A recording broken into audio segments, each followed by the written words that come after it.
Welcome, welcome, my fabulous fempreneurs. I have an exciting and in depth interview for you today. I am here with the self proclaimed procrastination queen. And I think all of us can relate to a time in our life where we were procrastinating, but we didn't know why. So here's a lady that can tell us why and how to get over it. Welcome, Jami Gibson. Hi, thank you so much. That's so kind of you. Appreciate that. Yes, Jamie. So you say that you are the self-proclaimed queen of Oh yeah. procrastination. Oh Yes. yeah. Well, Yeah, tell yeah. us your story. How did you get started in this business? Yeah. I story about me personally.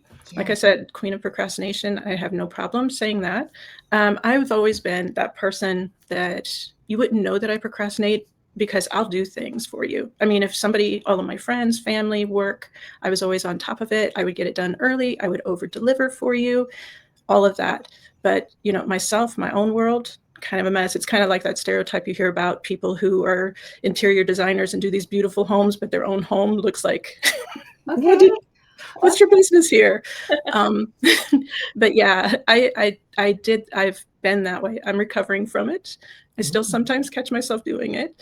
Okay. But what happened is I'm in my 60s now. It's taken a while. But Mm. during this time, I went through not one, but two bankruptcies, right?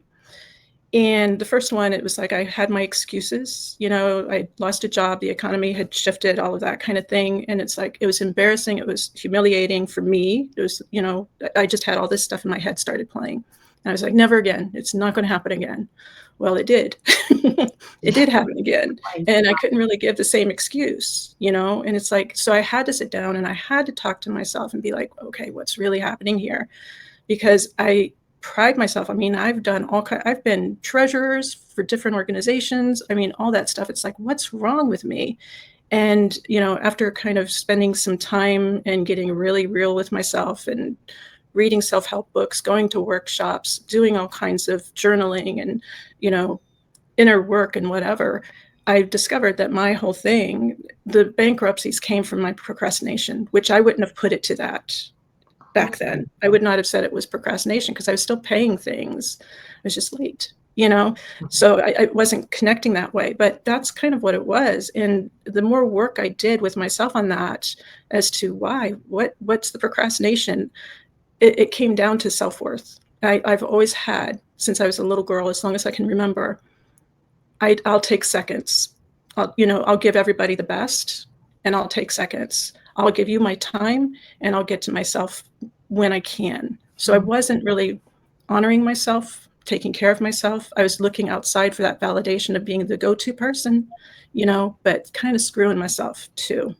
Mm. And that, as uh, I mean, I've been working through that. And then a couple of years later, got the opportunity, build up the finances enough to go and get trained as a life coach for fearless living with Rhonda Britton. Um, and it was a really great program. It taught me so many wonderful things, but it's like, what am I going to do with this? And it came down to, when I started looking at things, it's like, fear, I'm really good at dealing with fears. And then I'm looking at my history and my recognition of the self-worth thing, which I had come to like a couple years before, but not really put it together 100% yet. And that's where I came into the procrastination, and getting to the root cause of your procrastination, not just I'm missing deadlines because I'm busy. Well, okay, why? What is it? So let's So, talk about these, your whys. What are the typical excuses that you went through? What were the excuses that led you to bankruptcy before mhm. you realized what was happening? How did that happen? I was divorced and a single mom, so I had a lot on my plate. I Mm. had a high, heavy position at my job with heavy deadlines for major clients. Um, oh, I need to take care of things for my parents too. This is going on. Oh, I've got these two kids that need A, B, C, D. So I'm going, I would have good intentions of sitting down and dealing with things, but I always allowed myself to get pulled into other places. And I thought I was being responsible. those are what you do. Those are things you do when you're responsible. And I It's always part of prided myself on being responsible. yeah. You know, I just didn't take it down to and I was paying my bills. They just were getting late, you know, and later. Right. But they were getting paid. So I was like, okay, it's not the best, but at least I'm still doing it. So my excuses were just other people. I need to help other people. I need to do this. I'm responsible for this. I got to do that. And I came second, third, fourth, Wow. fifth. Wow. So you talked about, having these excuses. What about making the decision to do things? What what is that process that holds us between should I go A or should I go B and then not doing anything? How does that happen? It's which is the easiest instant gratification. Ah, So for me, in my spot, it's funny, the kind of job I used to have, I created questionnaires. I would have different clients. And if they asked me, if I had a client that wanted me to do a questionnaire on Keebler cookies, I could do the questionnaire. I could run the data. I could figure it out. Boom, boom, boom. You give me that exact same questionnaire that had a bank's name on it or an insurance company's name on it, the exact same thing with the exact same numbers, I blanked out. I had this thing. So when it came to like with the bankruptcies, that was that scary thing over here. And mhm. I can take care of these things over here and get them done. It's fast. I can do it fast. Don't worry about it. But I kept adding more of those fast things where I felt like I was getting things done, which I was, but I wasn't getting done what Hmm. also needed attention over here. I think entrepreneurs could really relate to that. They might not see it at first, but Mm-hmm. I've noticed, even in myself, social media, the minute you pick up your Oh, it's phone and you scary. get on social media and you start posting and commenting and liking and doing all these little things, and before you know it, an hour has passed and you Mm-hmm. haven't done the big thing, which is for your business. Mm-hmm. Instant gratification. Yeah. Interesting. Checking for some people, and I'm one of them, checking something off my list makes me feel like I'm getting things done. So the more I can check off, the better I feel about myself, but I'm not checking off the big thing, like you said. I'm checking off these 10 little things that I think are helping the big thing. But if you're being honest, probably not. Okay. So tell me a little bit about the 6 different kinds of procrastinators. Yeah, yeah. I haven't come up with, there's 6 different types that I work with. Okay. And you can probably say there's more depending or less depending on how you want to define everything. But Six my is work, enough. yeah, my work, I've got these 6. There's the active procrastinator.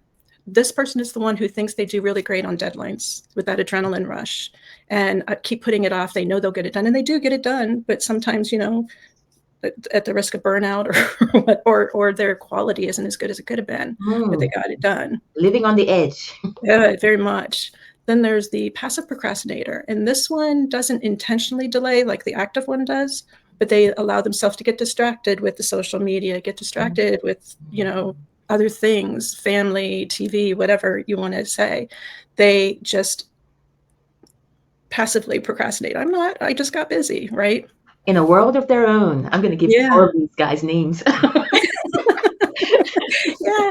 Then we have the perfectionist. And this one is they look really busy all the time because they're so obsessive with the details and the specifics and, this and this and this. But this one is really all of procrastinator, all the types have a fear of failure on some level. But this one seems to be strongest to me sometimes Mhm. because if I don't do it right, it's a reflection of who I am, and that's terrifying.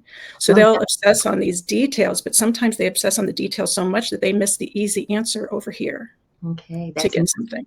that's Miss Don't Judge Me. That's right.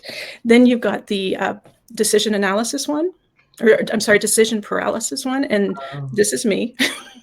um, and this one has a tendency to overthink, overanalyze, what if, boom, boom, boom, boom, boom, to the point of almost like deer in headlights and not really getting anything done. But you're doing your research and all of that kind of stuff. It looks like you're busy, but you're just kind of getting it overload of information and not doing anything.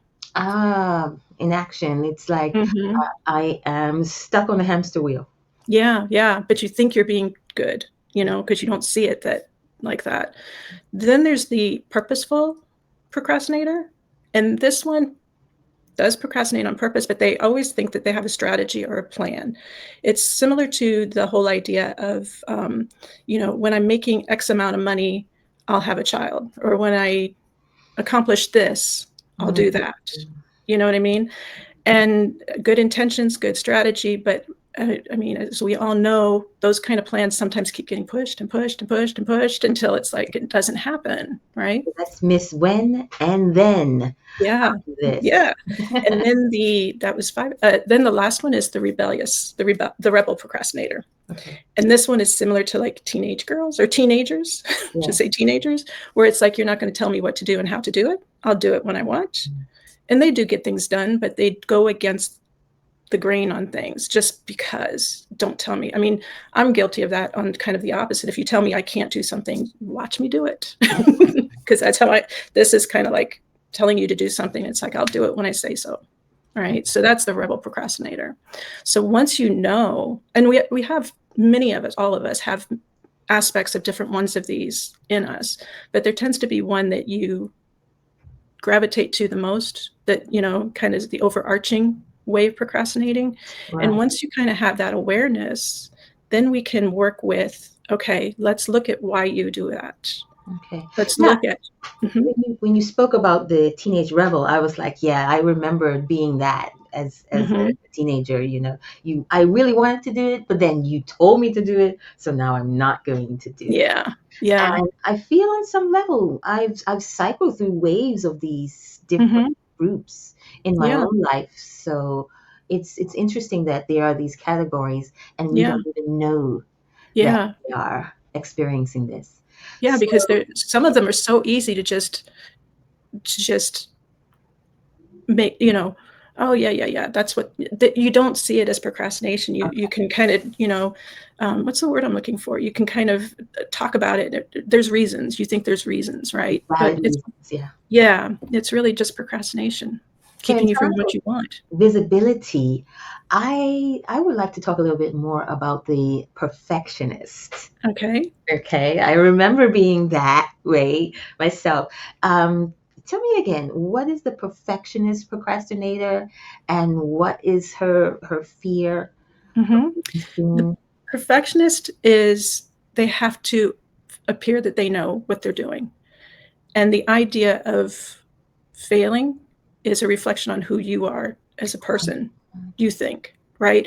So let's just say that, let's say the perfectionist, she does everything right, but um, maybe she didn't have, a, like, you're doing a presentation and maybe you missed something in the presentation, but it was so Right. minor, but you go back and you beat yourself up for it forever. And it's like, I shouldn't have. So then that feeds into the next time you're doing something where it's like, that's not going to happen again. And then you kind of dig down.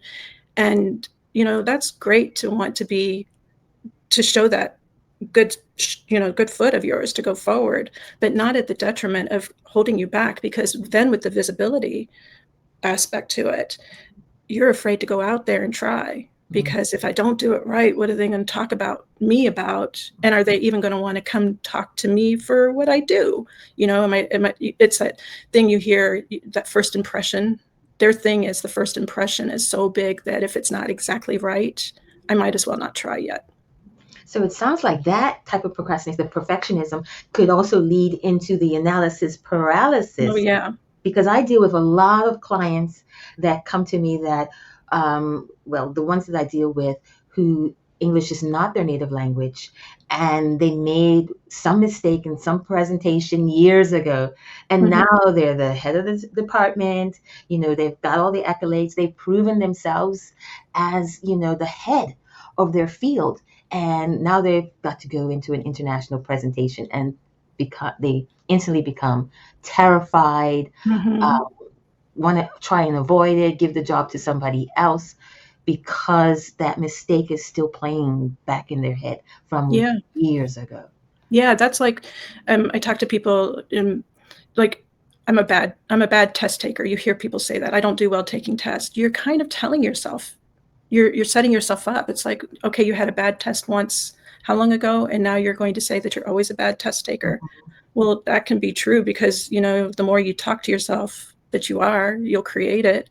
But that one time doesn't define who you were or who you are. Yeah, it's just bringing back to me. I was in the supermarket the other day, and there was a young girl that helped with the packing of the groceries. And she said, I asked her a question, oh, how many bags are there? And she was like, I'm bad at math.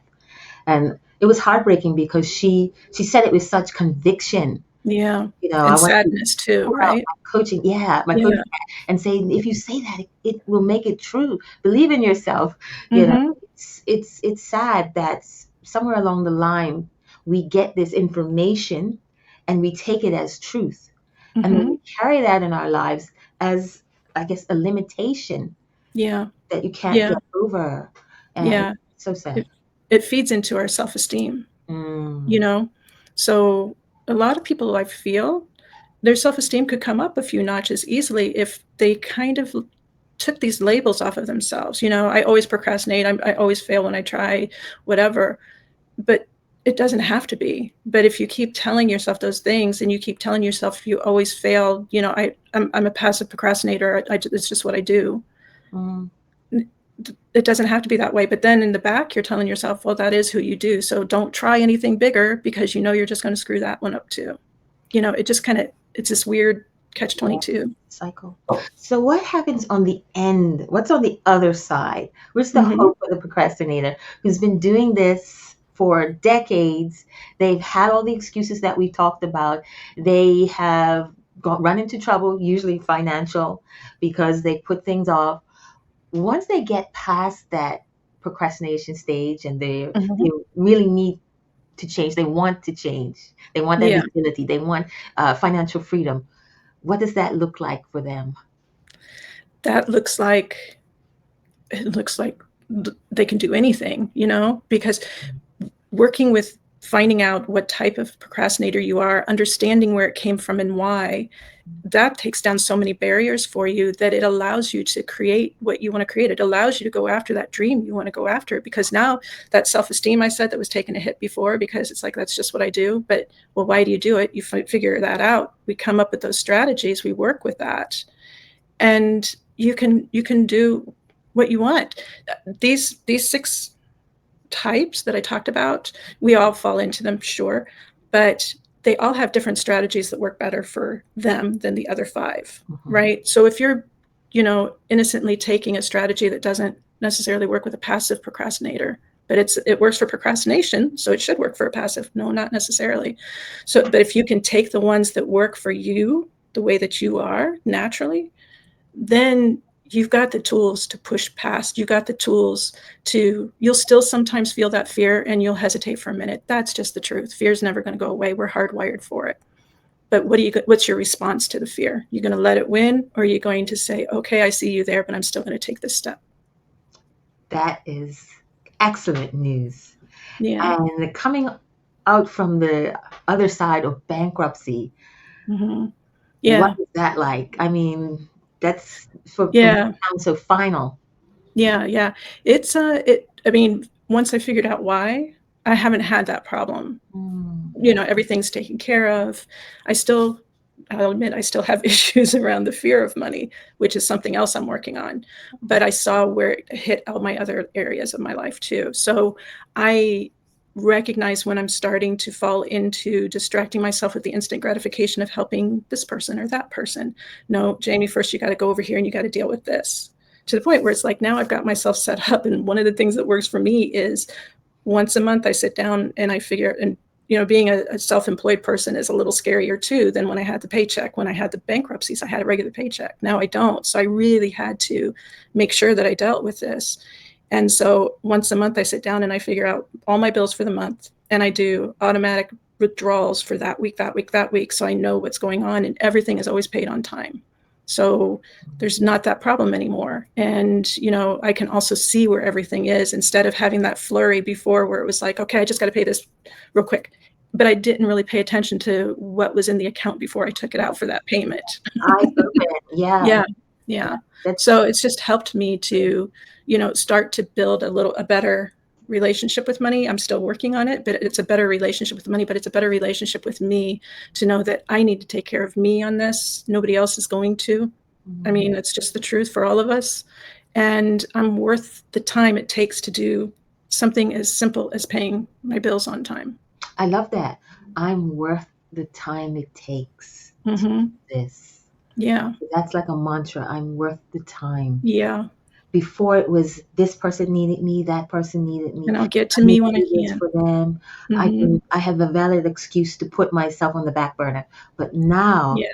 it's I am worth this time Yeah. to do these things. It's I keep telling myself, even when I get like, there are times I'm like, oh, I don't have to do this monthly thing today, I can do it tomorrow. But I keep reminding myself this is a form of self-care. Mm. This is a form of healthy self-care. Just sit down and do it, and then you can watch TV for a half hour. You know. And some rewards. Good, good. Yes, rewards are really important for some. Yeah. Well, I just want to thank you for joining me today, Jamie. I believe myself and my listeners have learned a lot from this, and Oh, it's good. so relatable what you're doing. And I just appreciate the work you do. And thank you for joining us here today. Thank you. Thank you very much for having me. It's been great. You're welcome.